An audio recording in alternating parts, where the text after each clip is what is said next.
Assalamualaikum warahmatullahi wabarakatuh. Alhamdulillahirabbil alamin, wassalatu wassalamu ala asyrofil anbiya'i wal mursalin sayyidina Muhammadin wa ala alihi wa sahbihi ajmain, amma ba'd. Rabbi shrahli sadri wa yassirli amri wahlul 'uqdatam min lisani yafqahu qawli. Syukur alhamdulillah senantiasa kita panjatkan kehadirat Allah Subhanahu wa taala atas segala limpahan rahmat dan karunia-Nya. Kita semua masih diberi kesempatan dan kesehatan untuk melaksanakan perkuliahan secara online. Salawat serta salam tak lupa pula kita kirimkan kepada junjungan Nabiullah Muhammad Sallallahu Alaihi Wasallam, Nabi yang telah membawa kita semua dari alam yang biadab menuju alam yang beradab. Pada kesempatan yang berbahagia ini, perkenalkan, saya Umi Rahma dengan NIM 203117033, jurusan Manajemen Pendidikan Islam, Fakultas Tarbiyah dan Keguruan, Universitas Islam Negeri Alauddin Makassar. Di sini adapun tujuan saya membuat video yaitu untuk memenuhi tugas mata kuliah micro teaching, yaitu membuat RPP. Di sini saya bersama dengan teman kelompok saya telah membuat RPP dan saya akan mengaplikasikan atau mempraktekkan RPP yang telah kami buat. Assalamualaikum warahmatullahi wabarakatuh. Alhamdulillahirabbil alamin, wassalatu wassalamu ala asyrofil anbiya'i wal mursalin sayyidina Muhammadin wa ala alihi wa sahbihi ajmain, amma ba'd. Syukur alhamdulillah senantiasa kita panjatkan kehadirat Allah Subhanahu wa taala atas segala limpahan rahmat dan karunia-Nya, sehingga pada kesempatan yang berbahagia ini kami semua diberi kesehatan dan kesempatan untuk melaksanakan proses pembelajaran. Ini terkhusus kepada pembelajaran Al-Quran Hadis. Nah, apa kabar semua adik-adik? Alhamdulillah baik ya. Oke. Sebelum kita memulai pembelajaran, alangkah baiknya kita berdoa terlebih dahulu supaya apa yang kita kerjakan bernilai ibadah di sisi Allah Subhanahu wa taala. Oke. Doa dimulai. Bismillahirrahmanirrahim. Rabbi zidna ilman warzuqna fahman. Amin. Nah, selanjutnya saya akan mengabsen dulu ya.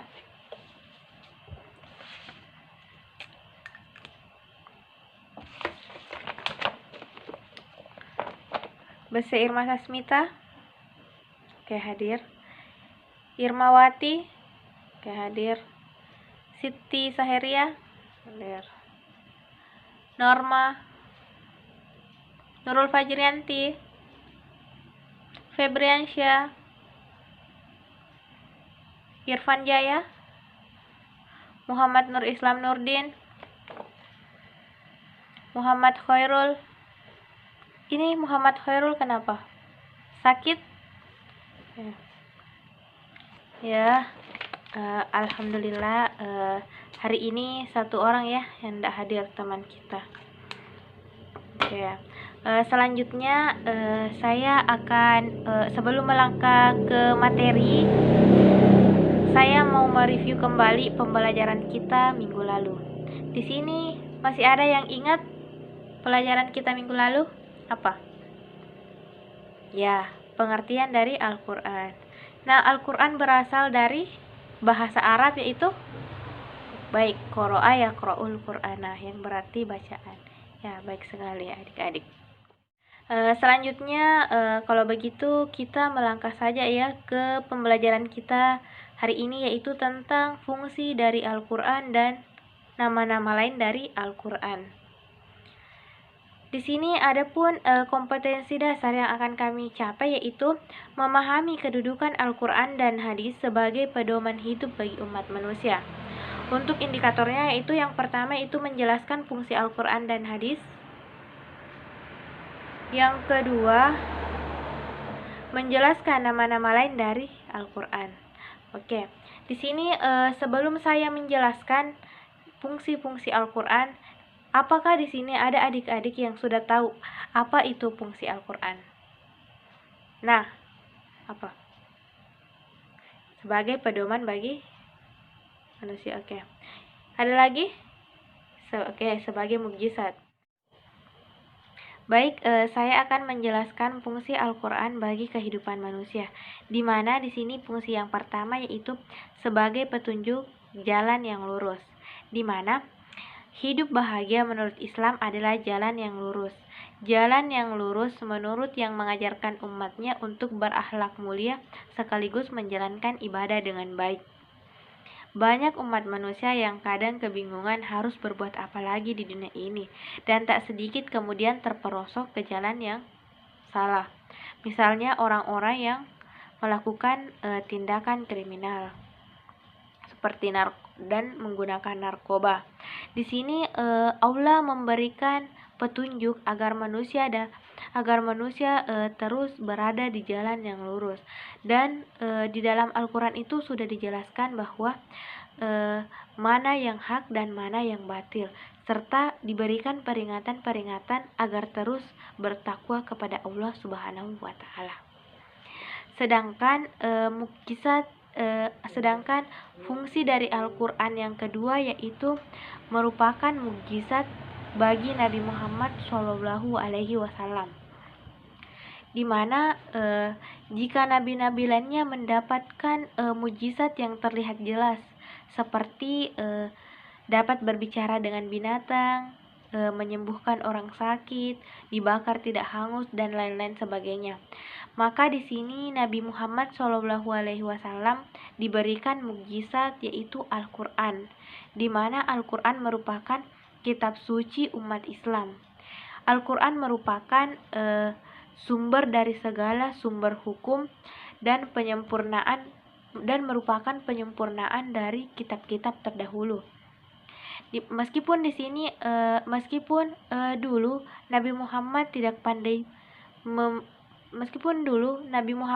pandai membaca dan menulis, tetapi Allah selalu menjaga kemuliaan Al-Quran. Maksudnya di sini meskipun dulu Nabi Muhammad tidak pandai membaca dan menulis, tetapi Allah selalu menjaga Al-Quran yang diwahyukan kepadanya. Fungsi Al-Quran yang ketiga yaitu menjelaskan kepribadian manusia dan membedakannya dari makhluk lainnya. Di mana di sini di dalam Al-Quran disebutkan tentang manusia yang memiliki berbagai macam sifat. Ada yang baik dan ada yang buruk.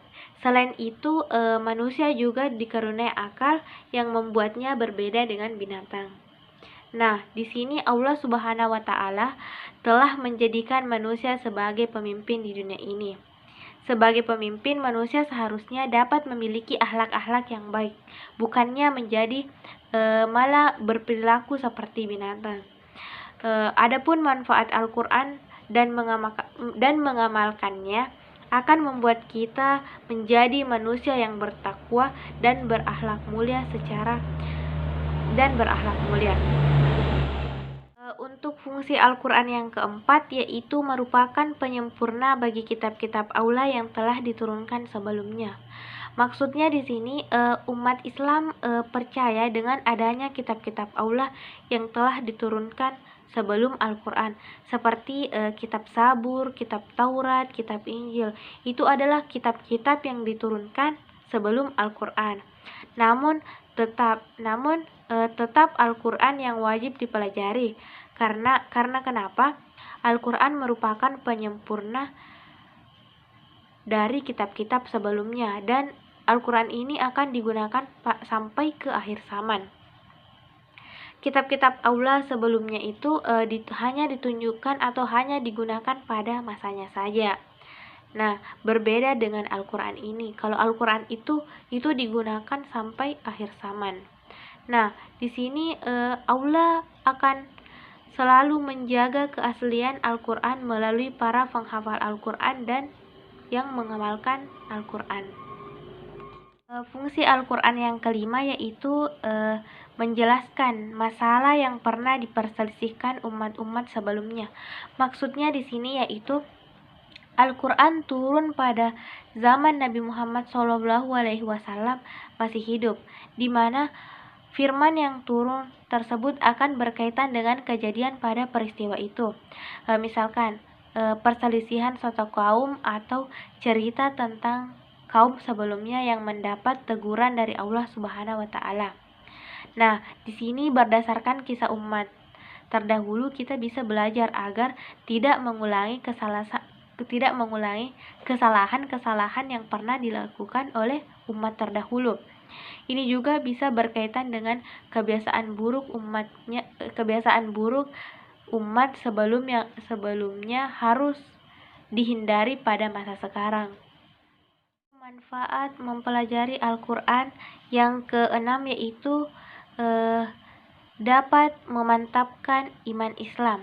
Di sini manfaat membaca Al-Quran setiap hari dan memahami artinya dapat membuat kita lebih mantap lagi memegang teguh ajaran Islam.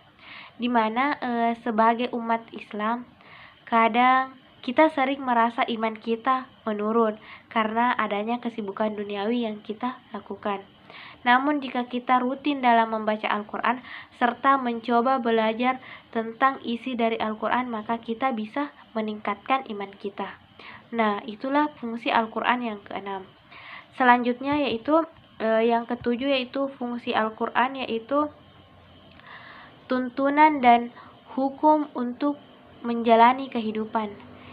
Di mana di sini Al-Quran berisi tentang hal termasuk tuntunan dan hukum dalam menjalankan kehidupan. Maksudnya itu manusia bisa saja membuat hukum sendiri untuk sebuah negara atau daerah, namun hukum Al-Quran diturunkan dari Allah Subhanahu wa taala yang tentunya lebih sempurna jika mampu dijalankan dan tentunya lebih sempurna jika dijadikan sebagai dasar. Tuntunan dalam Al-Quran diperuntukkan bagi umat Islam dalam menjalani kehidupan. Maksudnya di sini Al-Quran telah mengatur bagaimana tentang berhubungan dengan orang lain, berdagang, warisan, zakat, dan masih banyak lainnya. Nah, untuk umat Islam yang mempelajari Al-Quran dengan baik dan mampu mengamalkannya, maka hidupnya akan tertuntun secara rapi. Nah, itulah tadi penjelasan kakak mengenai fungsi dari Al-Quran. Selanjutnya, apakah ada adik-adik yang ingin bertanya mengenai fungsi dari Al-Quran? Atau masih ada yang kurang memahami dari penjelasan kakak? Oke, kalau tidak ada, kita melangkah ke materi selanjutnya yaitu tentang nama-nama lain dari Al-Quran. Oke. Nama lain dari Al-Quran yang pertama yaitu Alkitab, di mana di sini Alkitab juga merupakan nama lain dari Al-Quran. Ini Alkitab yang berarti buku.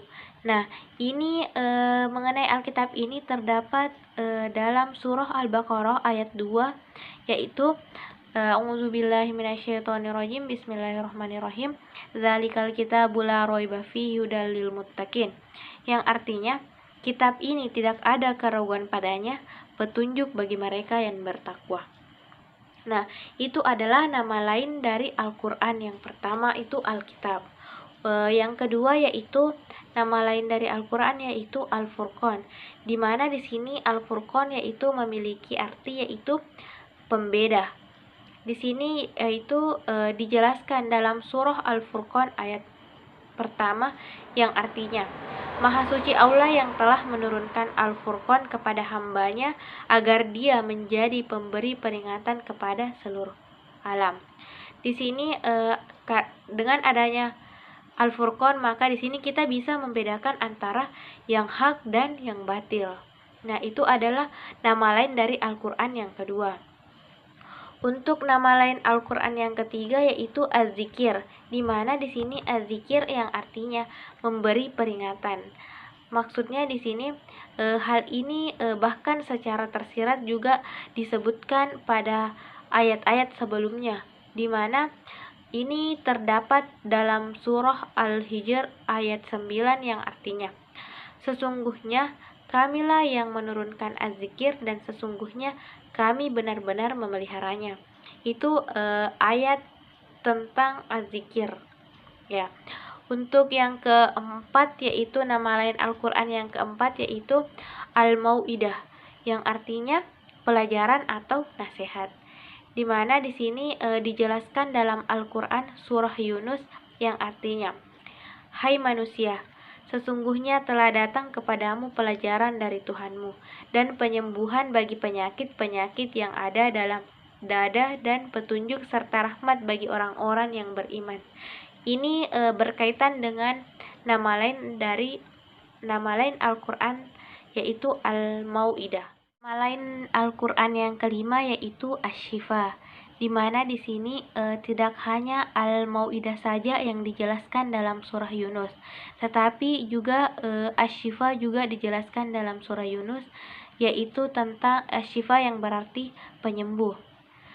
Di sini Al-Qur'an memang diturunkan oleh Allah Subhanahu wa taala kepada Rasulullah Shallallahu alaihi wasallam untuk mengobati penyakit hati manusia. Untuk itu bagi kita yang merasa mempunyai penyakit hati yang seperti iri hati, dendam, dengki, kecewa, sedih dan sebagainya, maka kita dianjurkan untuk membaca Al-Qur'an. Karena kenapa? Membaca Al-Qur'an atau membaca ayat suci Al-Qur'an itu insya Allah dapat meringankan bahkan menghilangkan penyakit-penyakit itu. Adapun nama lain dari Al-Qur'an yang keenam yaitu Al-Hukum, yang artinya hukum atau peraturan. Seperti kita ketahui bahwa sumber hukum Islam memang harus didasarkan pada Al-Qur'an. Di mana dijelaskan dalam surah Ar-Ra'd ayat 37 yang artinya, "Dan demikianlah kami telah menurunkan Al-Qur'an itu sebagai peraturan yang benar dalam bahasa Arab. Dan seandainya kamu mengikuti hawa nafsu mereka setelah datang pengetahuan kepadamu, maka sekali-kali tidak ada pelindung dan pemelihara bagimu akan siksa Allah." Nah, itu adalah penjelasan mengenai Al-Hukum dalam surah Ar-Ra'd ayat 37. Selanjutnya yaitu nama lain dari Al-Qur'an yang ketujuh yaitu Al-Hikmah, di mana Al-Hikmah yang berarti bijaksana. Ini juga dijelaskan dalam Al-Qur'an surah Al-Isra ayat 39 yang artinya, "Itulah sebagian hikmah yang diwahyukan Tuhanmu kepadamu. Janganlah kamu mengadakan Tuhan yang lain selain Allah yang bisa menyebabkan kamu dilemparkan ke dalam neraka dalam keadaan tercela lagi, dijauhkan dari rahmat Allah." Itu mengenai penjelasan nama lain Al-Qur'an tentang Al-Hikmah. Yaitu nama lain dari Al-Qur'an yang kedelapan yaitu sebagai Al-Huda atau petunjuk, di mana di sini telah dijelaskan dalam surah Al-Jin ayat 13 yang artinya, "Sesungguhnya kami tatkala mendengar petunjuk, kami beriman kepadanya," atau Quran. "Barang siapa yang beriman kepadanya, kepada Tuhannya, maka ia tidak takut akan keraguan pahala dan tidak pula akan penambahan dosa serta kesalahan." Itu mengenai penjelasan tentang Al-Huda yang terdapat dalam surah Al-Jin ayat 13. Untuk nama lain Al-Qur'an yang ke-9 yaitu mengenai At-Tanzil, yang berarti yang diturunkan. Di sini dijelaskan dalam Al-Qur'an surah Asy-Syu'ara ayat 192 yang artinya, "Dan sesungguhnya Al-Qur'an ini benar-benar diturunkan oleh Tuhan semesta alam." Itu berdasarkan penjelasan tentang At-Tanzil. Nah, selanjutnya yaitu nama lain dari Al-Qur'an yang terakhir yaitu Al-Kalam, yang artinya ucapan atau firman Allah, di mana di sini dijelaskan dalam surah At-Taubah ayat 6 yang artinya, "Dan jika seorang di antara orang-orang musyrik itu meminta perlindungan kepadamu, maka lindungilah ia, supaya ia sempat mendengar firman Allah, lalu antarkanlah ia ke tempat yang aman baginya. Demikian itu disebabkan mereka kaum yang tidak mengetahui." Ini mengenai nama Al-Qur'an Al-Kalam yang dijelaskan dalam surah At-Taubah ayat 6. Nah, itulah tadi penjelasan kakak mengenai nama-nama Al-Qur'an. Apakah di sini ada adik-adik yang ingin bertanya atau kurang memahami penjelasan dari kakak? Nah, kalau tidak ada, saya meminta satu orang untuk menyimpulkan materi kita atau pembelajaran kita hari ini. Ya, kepada saudari Norma, silahkan simpulkan materi kita hari ini.